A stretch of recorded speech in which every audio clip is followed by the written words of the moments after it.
Traffic సమస్య ఎలా ఉంటుందో ప్రత్యేకంగా చెప్పాల్సిన అవసరం లేదు. నగరవాసులు ప్రతిరోజు ట్రాఫిక్తో ఇబ్బందులు పడుతూనే ఉంటారు.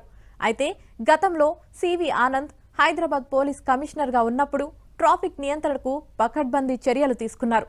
మళ్లీ ఆయనే హైదరాబాద్ పోలీస్ కమిషనర్గా రావడంతో ట్రాఫిక్కు చెక్ పెట్టాలని నగరవాసులు కోరుతున్నారు.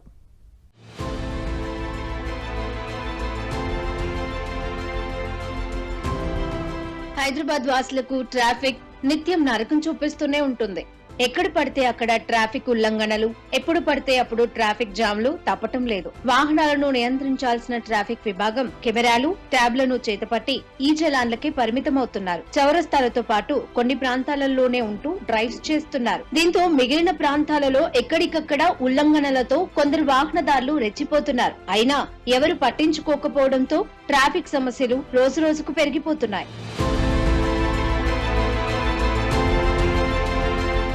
ట్రాఫిక్ పోలీసులు ఉల్లంఘనల్ని ప్రధానంగా 3 కేటగిరీలుగా విభజిస్తారు. వాహనం నడిపే వ్యక్తికి ముప్పు కలిగించేవి, ఎదుటి వారికి ముప్పుగా మారేవి, వాహనదారుడితో పాటు ఎదుటి వ్యక్తికి ముప్పును తెచ్చిపెట్టేవి, triple riding, signal jumping, wrong side driving, minor driving, ఇలా ఇవన్నీ 3వ కేటగిరీ కిందికి వస్తాయి.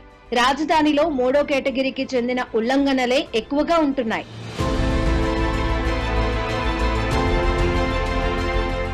రెండోసారి సిటీ సిపిగా వచ్చిన సివి ఆనంద్ కు ట్రాఫిక్ విభాగం పైన మంచి పట్టుంది.